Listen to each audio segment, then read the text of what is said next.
다른 나라에 비한 우리나라의 재정 건전성 상태는 우수한 편입니다. 네. 지금 50%대의 부채 비율은 선진국과 비교해서는 전혀 문제없는 비율인 것도 맞아요. 나라가 젊기 때문에 그런 거예요. 성장을 우리는 꽤 오랫동안 해왔다고 하지만 산업혁명기부터 성장을 해온 나라에 비하면 일천하고 특히 복지국가의 역사는 한국은 아주 젊습니다. 그러니까 저희가 두려워하는 건 지금이 아니고 30년대 중반, 40년대 초반의 우리나라 부채 비율입니다. 지금은 괜찮다. 앞으로가 문제다. 그런 면에서 볼 때 재정 지출의 역할은 점점 강화될 수밖에 없는 상황에 또 있습니다. 네.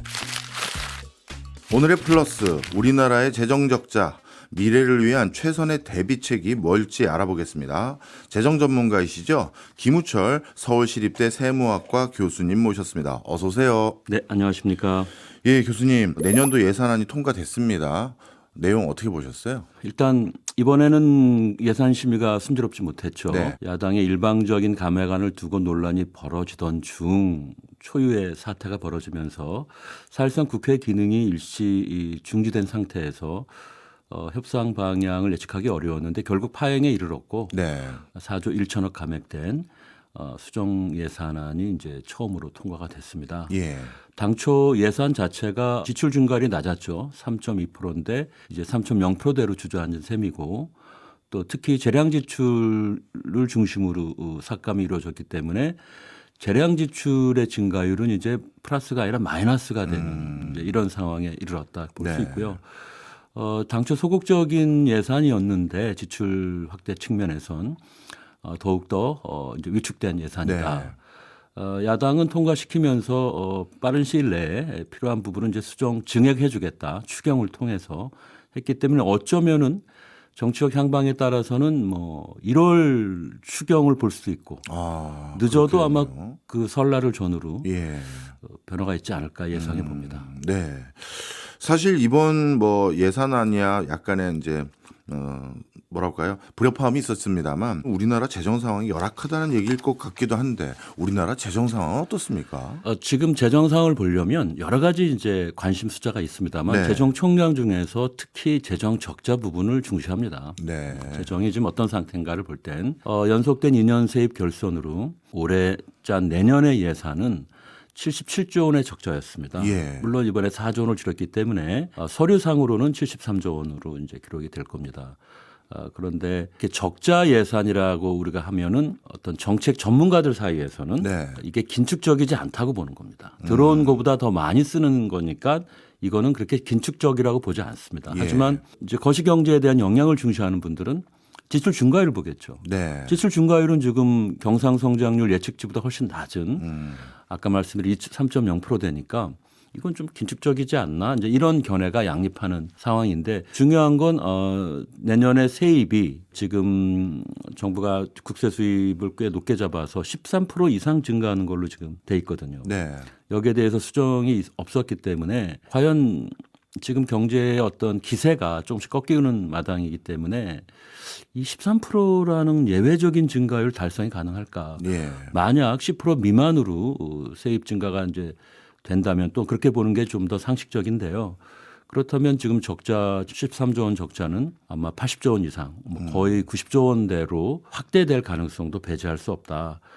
재정 적자가 너무 커진 상황이고 이게 올해 내년만이 아니라 지금 지난 5년간 평균 100조였습니다. 적자가. 예. 그리고 내년에도 지금 그게 90조 이상으로 간다는 건 6년째 대규모 재정 적자가 고착화되는 거니 주의하지 않으면 안 된다. 네.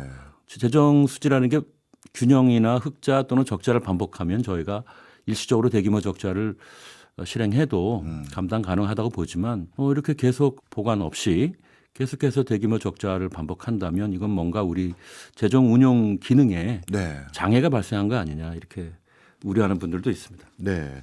이렇게 재정 적자가 누적되고 그 금액이 계속 쌓이게 되면 결국 어떤 대외적인 충격이라든가 국제적인 경제적인 어떤 위기 같은 게 터졌을 땐 우리 경제가 취약해진다, 어려워진다 이렇게 이해해도 되는 겁니까? 그런 일이 벌어져서는 안 됩니다. 예. 그런 일은 간단히 수습되고 별 상처 없이 지나갈 수 있는 정도의 충격이 아니고요. 국가 경제 전체가 이제 흔들리거나 일부 이렇게 훼손되는 이런 지경에 이르는 것이기 때문에 상당히 이제 경계해야 할 대상인데요.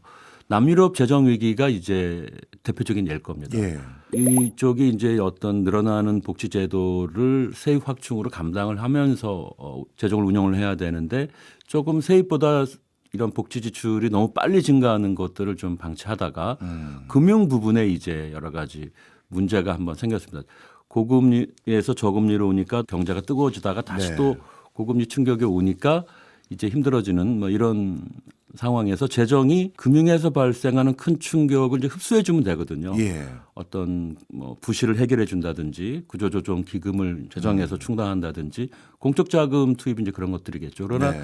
재정 적자가 너무 과대해지고 부채가 너무 많은 상황에서는 그렇게 금융 부분에서 발생하는 작은 위기도 재정이 이제 껴안지를 못하게 되면서 예. 결국 국가적 위기로 크게 확산이 되었고 남유럽 재정 위기를 겪은 나라들은 공통점이 대부분 자산 가격이 이제 완전히 크게 하락을 하면서 휴지 조각이 되고 환율이 불안정해지고 또 그 나라의 국채 이자율이 크게 오르고 전 세계적으로 이 충격이 또 전파가 됐었죠.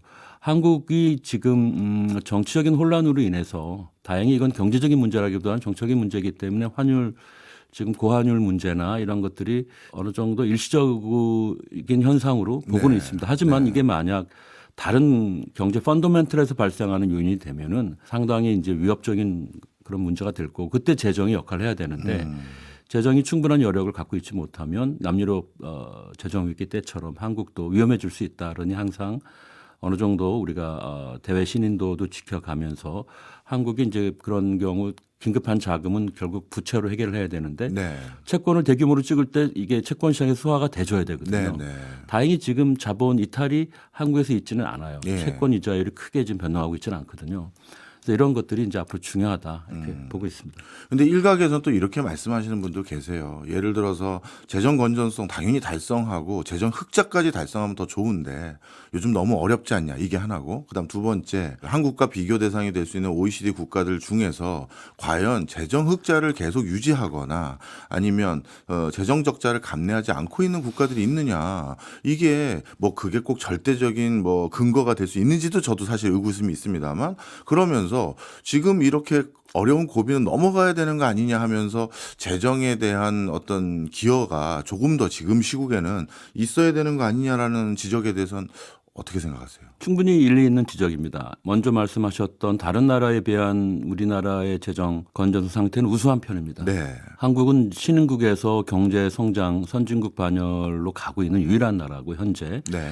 그 상황에서 정부의 이제 수입도 상당히 굳건하게 마련이 되어 왔고 또 필요한 곳에 이제 사회 지출을 하면서 또 지금은 이제 복지 지출 쪽으로 또 전향하고 있고요. 어느 정도 모범적인 재정 운영을 해왔다 해도 뭐 괜찮습니다. 네. 지금 50%대의 부채 비율은 선진국과 비교해서는 전혀 문제 없는 비율인 것도 맞아요. 네. 대체로 60%부터 이제 어떤 위험 프리미엄이 국채 이자율에 가산되기 시작하거든요. 예. 국채 통례상. 그러니까 그렇게 본다면 한국은 현재 건전하죠. 네.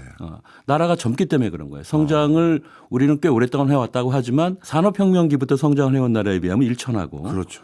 특히 복지국가의 역사는 한국은 아주 젊습니다. 예. 그러니까 다른 나라는 1945년 2차 대전 끝나면서부터 거의 70년 이상을 80년 가까이 네.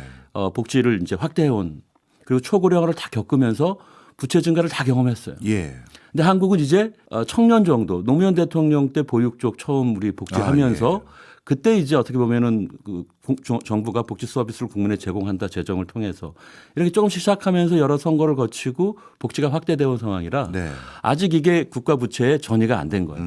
그리고 초고령화는 지금 30년, 40년대가 되면은 이제 절정을 가고 그러니까 저희가 두려워하는 건 지금이 아니고 네. 30년대 중반, 40년대 초반의 우리나라 부채 비율입니다. 네. 근데 이게 거의 의무 지출이라고 해서 법으로 무조건 지급해야 하는 지출이 있는데 다 계산 가능하죠. 예. 그리고 인구 구조라는 건 그렇게 막 마구마구 1년마다 변하는 거 아니잖아요. 그렇죠. 쭉 밀고 가는 거잖아요. 예. 자연 사망률 포함해서. 예.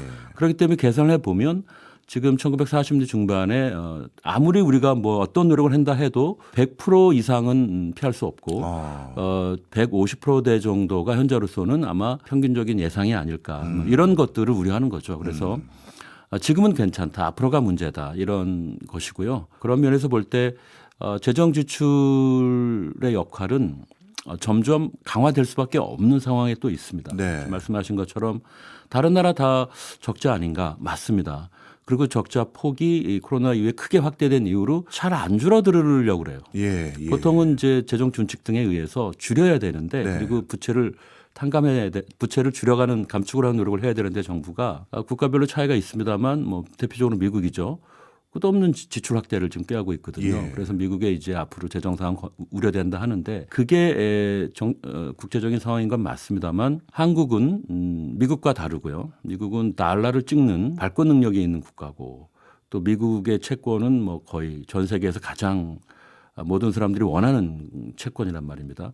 유유권에 있는 나라들은 또 통화가 하나이기 때문에 그들 내에서 이런 문제들을 또 서로 봐줄 그리고 국채 시장에서 일정 정도 소화가 되는 능력이 우리보다는 훨씬 또 앞서 있습니다. 네. 한국은 위기가 오면 과연 중국이 도와줄까요? 일본이 도와줄까요? 같은 아시아국이라고. 네. 또는 미국이 동맹국이라고 해서 아무도 안 사는 한국 구시를 사줄까요? 우리는 좀 힘듭니다. 네. 그런데 계속 외부 충격이 약합니다. 그래서 네. 한국은 너무 안심해서는 안 되고 스스로 자기를 지켜야 되기 때문에 건전재정은 이제 어느 정도 우리가 의무로 해야 네. 된다 이렇게 보고 있는 반면 지출이 이제 확대되는 상황이라 지출을 그러면 억제할 것만으로 끝날 건 아니죠. 네. 건전재정은 지출을 하면 안 된다가 아니고 네. 지출을 하면 그만큼 세입을 동반해서 확충해라. 예. 그러니까 우리가 필요한 만큼 쓰면 또 그만큼을 채우겠다는 예. 이런 걸 약속을 해야 될 것 같습니다. 예. 중요한 말씀 해주신 것 같습니다. 사실 돈을 무조건 무작정 지출을 줄여라라는 게 아니라 지출을 더 늘리면 거기에 대한 대응, 대안 이런 것들을 같이 고민해야 될 상황인 것 같은데요. 자, 그런데 이번에 금융투자소득세, 가상자산 과세 2년 유예가 들어갔고요. 그다음에 상속세 인하 부결됐다고 들었습니다. 어떻게 보면 재정 건전성에 대한 우려가 점점 높아지고 있는 상황에서 세원을 어떻게 더 조달할 것인가에 대한 고민도 같이 있으면 참 좋을 것 같은데 그럼 국민 한 사람으로서 좀 안심하는 면도 있을 것 같은데 이런 그 추가적인 증세 방안들이 계속 부결되고 유예되는 거 이건 어떻게 이해해야 될까요? 정해진 세법을 예. 과세 직전에 유예하거나 폐지하는 이 관행은 잘못된 거죠. 법은 사회적 합의를 명시한 그 내용들이고 특히 국민의 재산권에 중대한 영향을 주는 세법은 아무리 정치적 리더라고 하더라도 네. 함부로 만들어서도 안 되지만 함부로 바꿔서도 안 되는 겁니다. 예. 그 세제만큼 정책의 안정성이 중요한 분야가 없다고 생각했는데 일단 행정부가 과세의 어떤 타이밍이 현재 네. 뭐 좀 적합하지 않다 네. 해서 폐지안을 스스로 냈고요. 자승자박이죠. 네. 앞으로 증세 또는 세입 확충이 이제 필요한 시기가 점점 오는데 네. 과연 정부가 신뢰를 이렇게 스스로 확보할 수 있을까? 예. 이번엔 진짜입니다라고 해야 되는데 진짜입니다라는 말이 들어오는 순간 가짜가 될 수 있다는 걸 말하는 거거든요. 예. 또 세불리하거나 정책 상황이 바뀌거나 정치적 리더가 또 강력하게 고집하면 또 그래서는 안 변경되는. 되는 게 네. 세법이라 이거죠. 네, 세법은 중대한 어떤 엄격성이 있다. 그런데 이런 것들이 이번에 많이 훼손된 게 안타깝고 네. 이건 여야가 없습니다. 금투세를 발의했던 의원조차 당론을 따른 입장이기 때문에 폐지를 주장하셨고 또 이 법을 만든 민주당이 특별한 이유가 뭔지 잘 모르겠어요. 예. 투자자가 반발한다는 거 말고 예. 어떤 근사한 이유가 있는지 국민을 납득했는지 묻고 싶고 그래서 이 법을 만든 당이 스스로 또 법을 폐지하는 네. 다수당의 책임을 또 나중에 요구받을 겁니다. 그래서 이런 것들은 우리 조세 정책사에서 큰 혼란으로 기록될 거고 본받지 말아야 될 어떤 사례라고 저는 생각합니다. 그래서 저는 여러 차례에 걸쳐서 투자자의 반발을 합리적으로 이렇게 완화하고 이것들이 투자자에게도 이익이 될 수 있는 점을 부각하고 또 그렇게 법을 재개정, 완전 개정함으로써 금투세법은 예정대로 과세하는 게 좋겠다 말씀을 드렸습니다. 그런데 뭐 네. 모든 게 이제 어떻게 보면 투자자의 반발을 인식하고 의식한 정치적인 결정이 내려지면서 많이 아쉬운 상황입니다. 네. 금투세법이 폐지되는 마당에 대학원생이 학교 안 가는데 유치원생도 학교 가라면 유치원생이 말을 안 듣죠. 그렇죠. 예? 금투세법 수십 년간 그 어떤 과세의 중심 대상으로 생각한 주식이나 채권이 지금 그 법이 좀 더 과세를 강화하거나 합리화하는 법이 물러서는 마당에 이제 막 시장을 시작한 가상자산이 예. 기꺼이 우리는 세금 내겠다고 할 리가 없죠. 그렇죠. 그래서 결국 이상한 형평성 논리로 금투세법도 유예가 됐고 또 과세 형평성을 중시하는 야당조차도 여기에 대한 큰 논의 없이 유예하는 그런 형국이 됐습니다. 모두 다 투자자의 반발을 인식한 건데 과연 조세 저항이 있을 때마다 그러시면 정치권에서 이렇게 감사하게도 세금을 그럼 면제해 줄 거냐, 네. 세금 과세하지 않을 거냐 거기에 대해서 이제 큰 의문이 남는 것이고요. 네. 반면 상속세는 여당이나 정부안과 달리 야당이 이제 거부를 했는데 이것도 바람직하지 않습니다. 네. 상속세는 종부세보다 그 부담이 불합리하게 높다 또는 네. 우리 세제가 좀 왜곡돼 있다 이런 인식이 모처럼 많이 이제 공감대를 형성한 편이었거든요. 여론조사를 보거나 방송 이렇게 내용을 보면 많은 시청자들이 종부세 때보다 훨씬 더 높은 관심을 상속세에 표시하더라는 거죠. 그리고 설문조사에도 일부 이제 그런 것들이 많이 잡혔는데 예. 그건 여러 차례에 걸쳐서 이제 상속세 문제들이 그대로 국민들 앞에 노출되는 과정에서 불합리한 점들이 많이 그래도 인식이 됐다. 그래서 24년 만에 이제 세율 개편하고 또 공제가 너무 좀 낮거든요. 네. 우리 자산 가치는 20, 30배 증가했는데 지난 24, 5년 동안 공제나 과표는 그대로 유지되면서 어떤 네. 문제가 생기냐면 옛날에는 그래도 꼬마 빌리지 정도는 있어야 이 상속세를 우려했는데 이제는 누구나 우려하는 집 하나 있으면. 예, 네. 그렇죠. 적어도 저 양호한 주거 지역에 아파트가 있으면 이제 상속세 당연히 내야 되고 두 채가 있거나 다른 재산이 있으면은 이제 최고 세율까지 우려해야 되는 상황이라 이게 중산층에 너무 세부담이 이렇게 빨리 전파가 됐다는 거죠. 그래서 네. 이게 과연 우리가 가야 할 될 길인지 논의를 해서 이걸 해결하자였는데 그래서 정부가 공제도 확대하고 자녀 공제도 확대하고 거의 10배 확대했죠. 네. 세율도 50에서 40% 낮추는 안을 제시했는데 이걸 야당이 당초에는 선택적으로 이거를 좀 접근하겠다고 해서 어느 네. 정도는 경감이 되겠다 싶었는데 그냥 일괄 거부. 그래서 예. 이건 과연 논의를 한 거냐? 예. 이게 국회가 맞냐? 예. 이런 이제 의심은 주죠. 그래서 수십 년 만의 개편인데 너무 하루아침에 발로 차버리는 것처럼 보이는 건 역시 또 나중에 예. 충분히 논의를 고민을 안 했다는 비판을 받을 수 있는 겁니다. 네.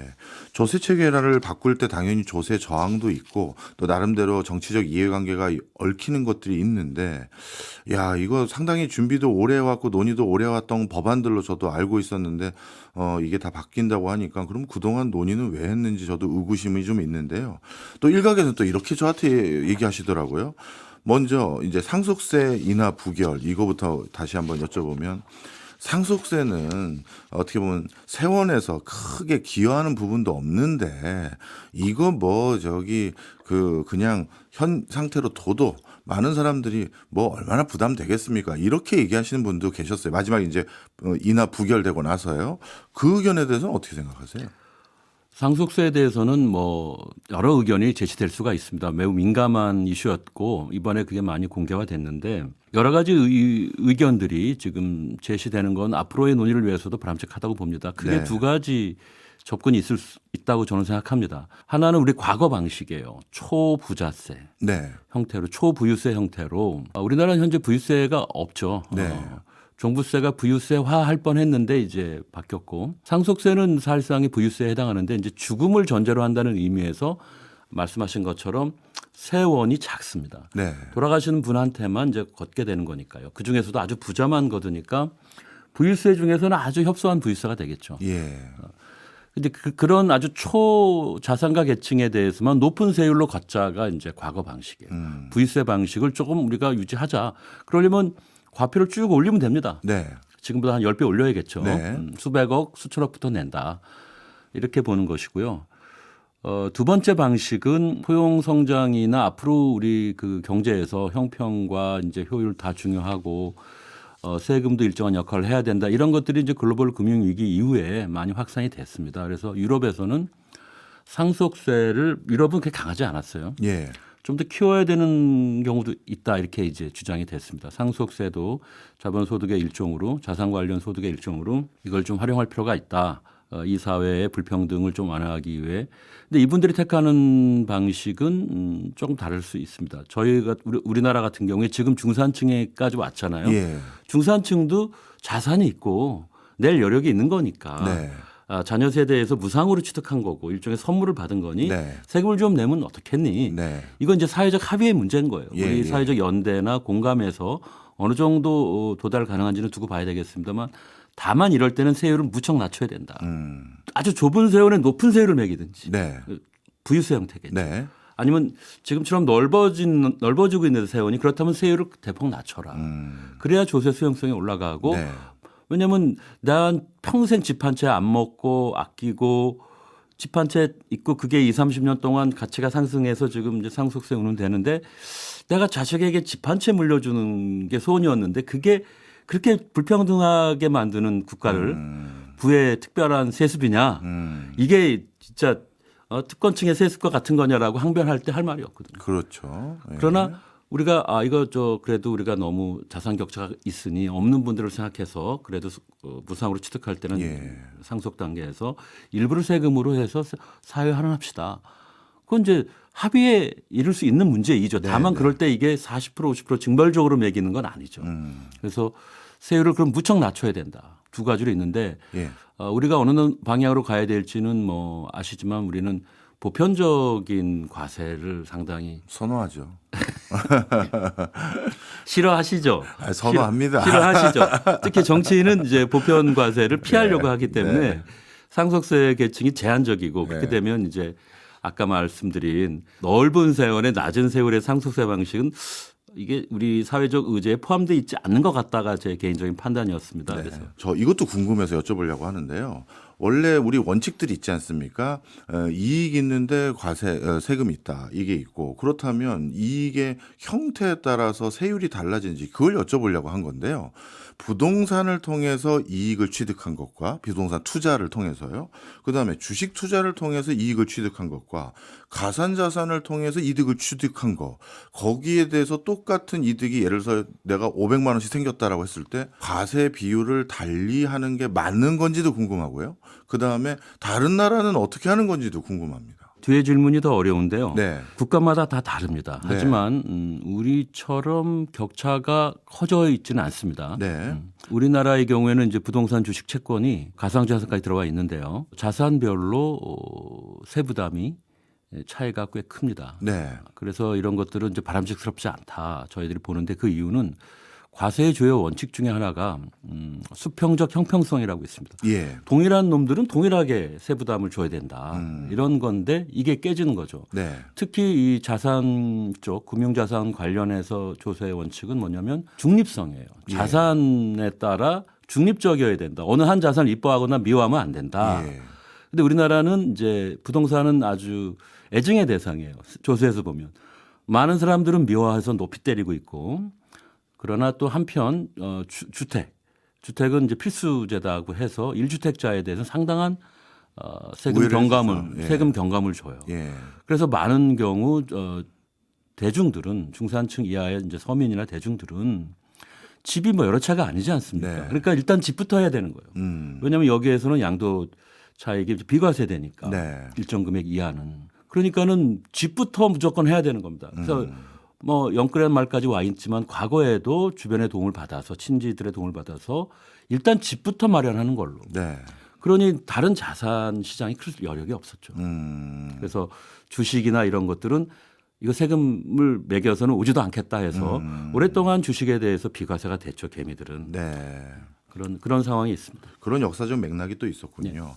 알겠습니다. 지금까지 말씀 주신 내용을 보니까요. 세율을 추가로 부과한다는 과정에서는 정말 생각보다 많은 변수를 고려해야 되고 국민적 합의 그리고 정치권의 이해관계 이런 역사적인 맥락까지 정말 많은 것들을 고민을 해야 되는구나라는 생각이 들었습니다.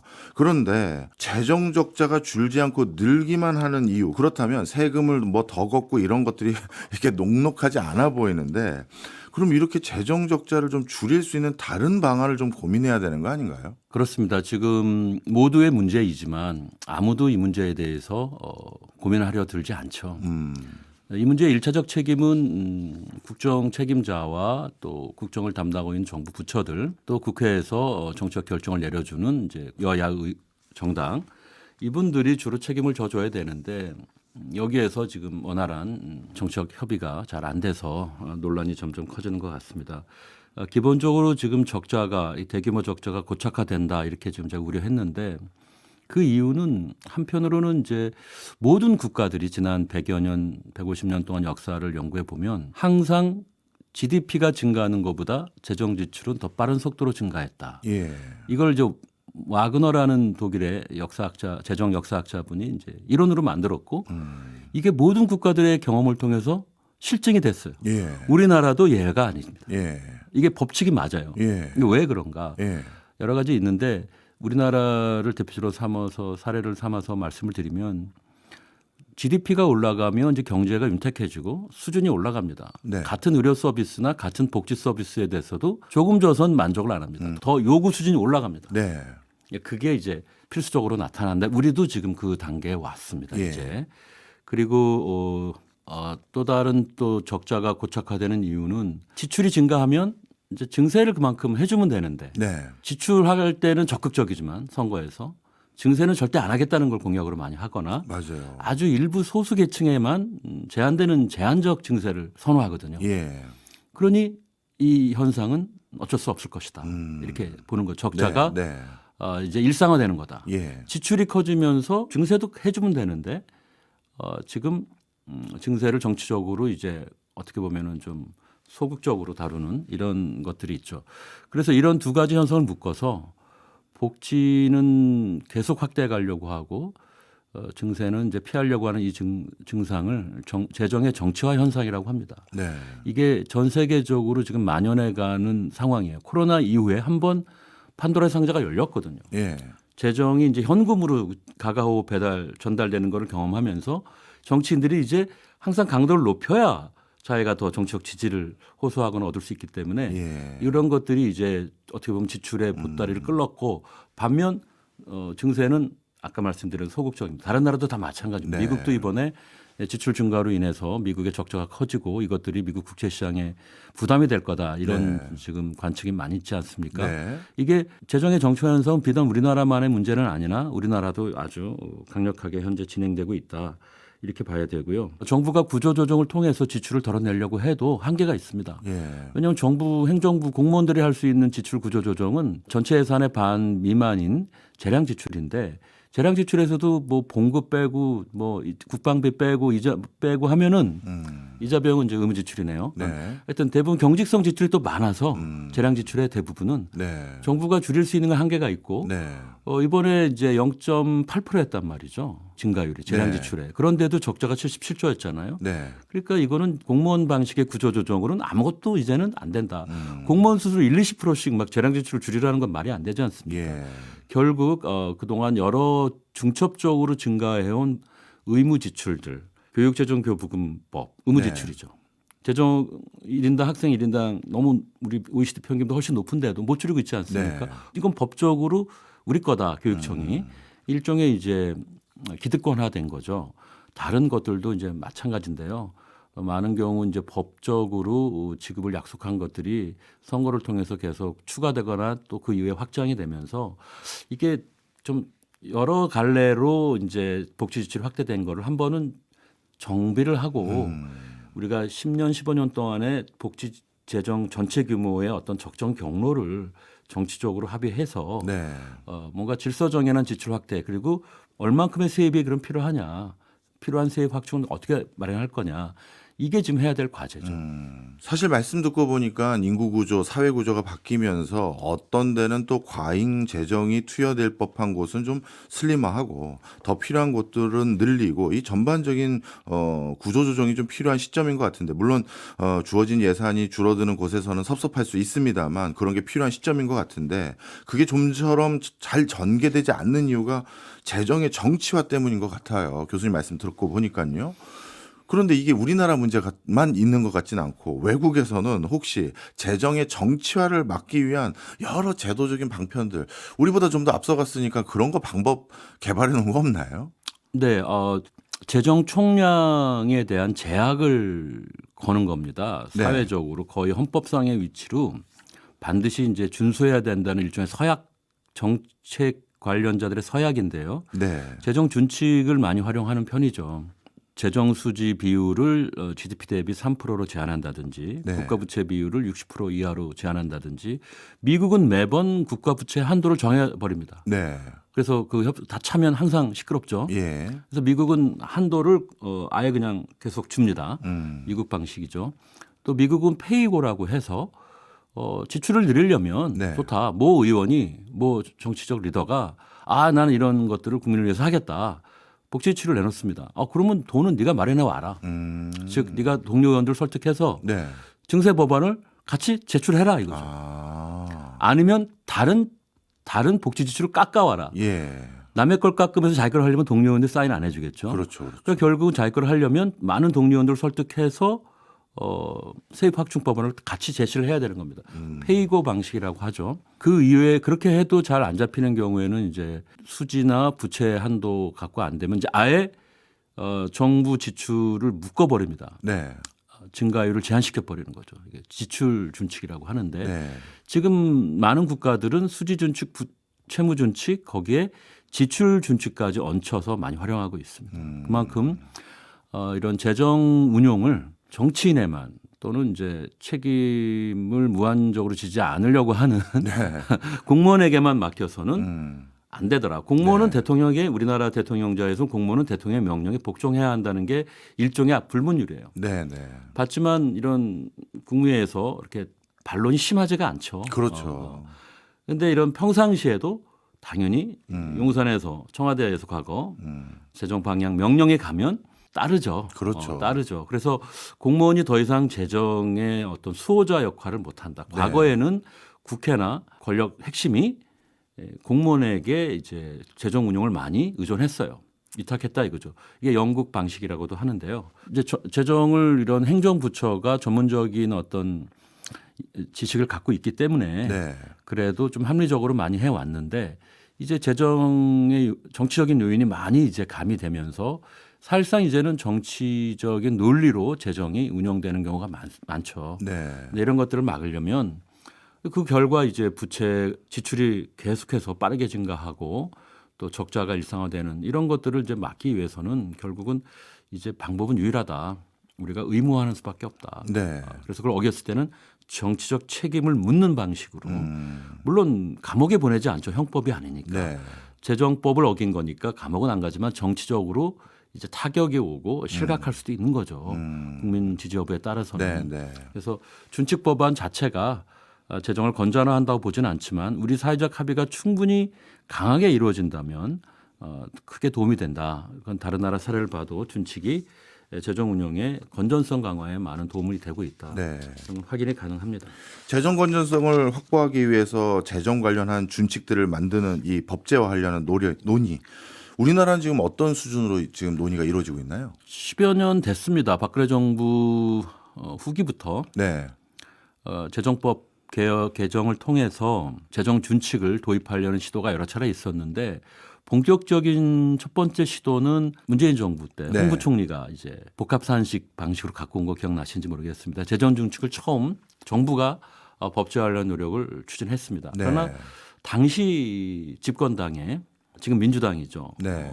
전혀 관심을 받지 못했습니다. 네. 어떻게 보면은 정부는 제안했지만 민주당은 이제 거부하는. 예. 그래서 국회에서 제대로 된 논의가 이루어지지 않은 채 정권이 바뀌었고 건전재정 기조 전환으로 이제 돌아선 현 정부는 추경호 부총리 당시부터 야심차게 이제 법안을 그 전에 좀 수용성이 낮았던 준칙 법안을 완전히 바꾸면서 네.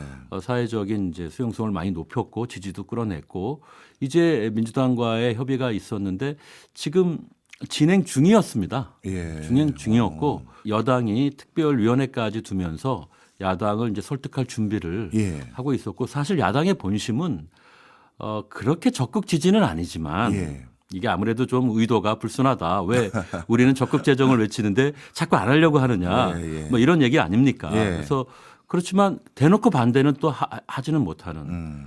왜냐하면 이건 거의 모든 국가가 네네. 후진국을 포함해서 154개국이 하고 있는 제도예요.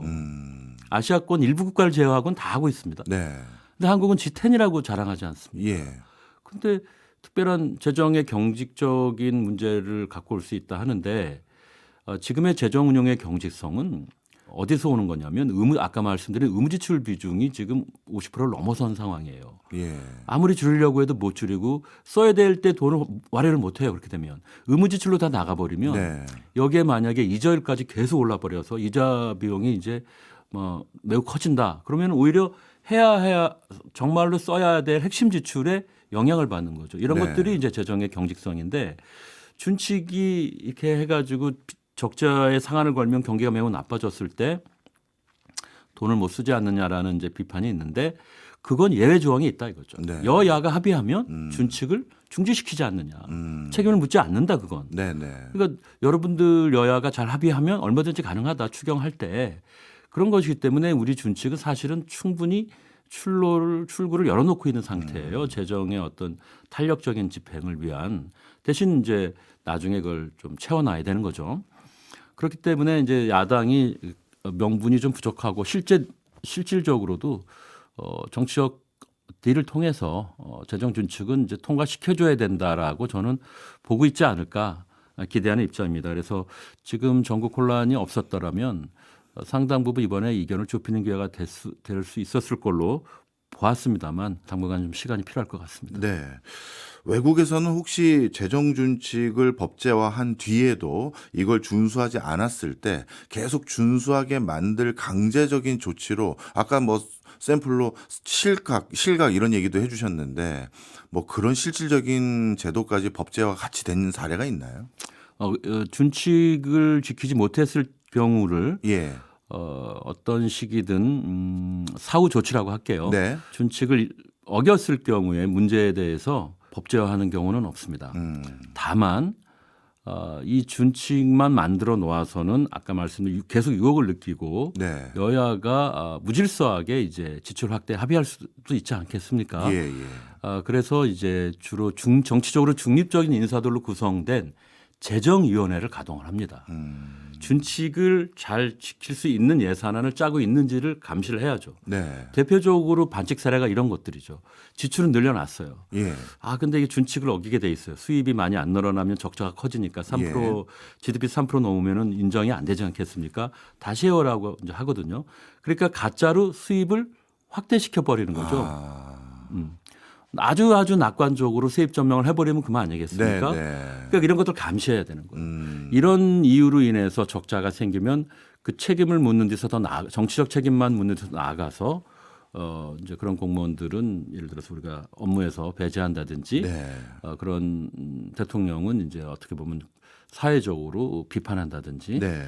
그래서 정치적인 방식의 어떤 활용밖에는 없지만 이런 재정위원회 방식, 즉 예산의 편성과 집행을 감독하는 거죠. 또 세입 추계까지. 그래서 이런 중립적인 재정위원회는 어떻게 보면은 아직 우리나라 현실에서 급할까 이렇게 보았었는데 최근에 여야의 어떤 정치적 격돌이 너무 이제 크게 번지는 걸 보면 사실 무리하게 감액 추경을 요구하는 감액을 요구하는 예산 편성에서 감액을 요구하거나 네. 또 이제 정부가 너무 일방적인 어떤 방식의 재정 운용을 갖고 와서 이게 잘 해결이 안 되는 이런 것들이 재정 총량에게까지 영향을 이제 미칠 수 있는 우려가 있으면 중립적인 재정위원회가 뭐 중재 역할까지는 아니더라도 네. 어느 정도 균형자 역할을 할 수도 있지 않나 뭐 이런 바람에서 재정위원회 방식은 준칙 도입과 더불어서 우리가 좀 적극적으로 고민을 해봐야 되겠다 그렇게 생각합니다. 정치적 중립성을 가진 전문가들이 나름대로 방향타를 쥐고 결정하는 데 중요한 역할을 하는 것도 진짜 필요하고 논의해볼 법한 일인 것 같습니다. 어떻습니까? 지금 우리 경제가 저성장 기조가 계속되고 있고 수출도 점점 녹록하지 않은 상황인데 이러면 재정에 원래 우리가 가지고 있었던 시계열 그리고 나름대로의 계획안 이런 걸 또 큰 폭으로 수정을 해야 될 상황으로 지금 보이세요? 어떻습니까? 지금 거시경제 상황이 올해 상반기에 좀 나아진다고 봤죠. 그런데 하반기 들면서 좀 꺾이고 있어요. 내수도 좀 징조가 안 좋고요. 내수는 당연히 지금 바닥에 근접해 있고 또 실제 우리 주변 경제생활 하시는 분들 어려움을 통해서 그걸 체감이 됩니다. 지금. 네. 그리고 수출 분야는 그래도 좀 좋지 않냐 정부가 이제 믿고 있지만 아시지만 미래거든요. 우리의 관심은 네. 이번 달 뭐 수출 증가율보다는 내년, 후년 이런 것들인데 지금 트렌드가 과거처럼 빨리 회복을 못 해주는구나. 예. 아주 더딘 회복 내지는 약간의 둔화 위험이 있다. 예. 하방 위험이 더 강하다. 매우 걱정입니다. 그래서 미국이 금리를 인하했죠. 예. 제일 쌩쌩한 미국 경제가 금리를 인하했습니다. 물론 금리 수준이 너무 높았죠. 네. 한국도 인하를 했습니다. 네. 그러니까 지금은 물가 안정을 위해서 금융 긴축을 하고 재정도 어느 정도 총수요 관리 차원에서 좀 로키로 가야 된다. 이게 원칙이었는데 네. 그게 이제 하반기부터 변화가 생긴 겁니다.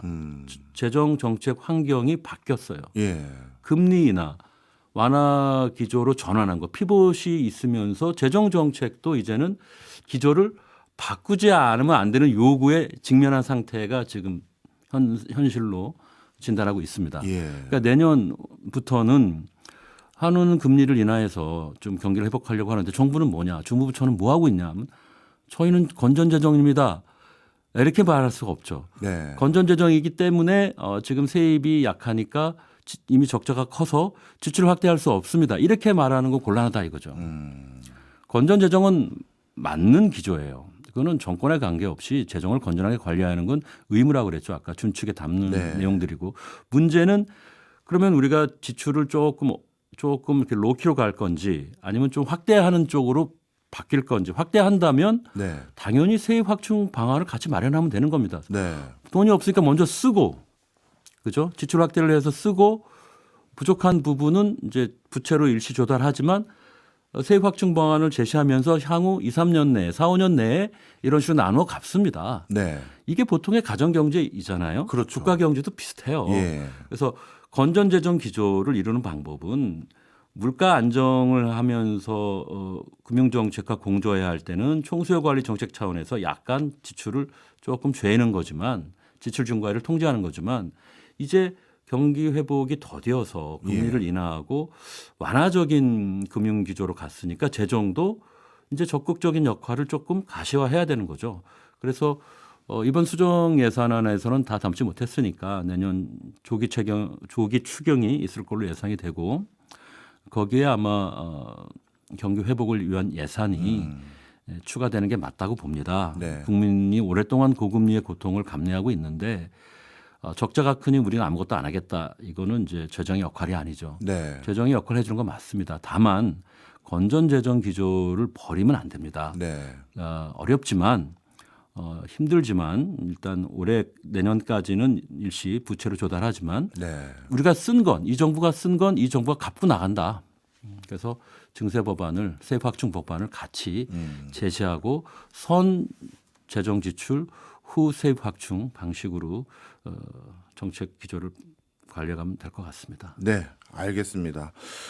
오늘 어떻게 보면 앞으로도 계속 우리가 논의해야 될 재정에 대한 전반적인 이해와 현안에 대해서 깊이감 있는 말씀 주신 김우철 서울시립대 세무학과 교수였습니다. 고맙습니다. 네, 감사합니다.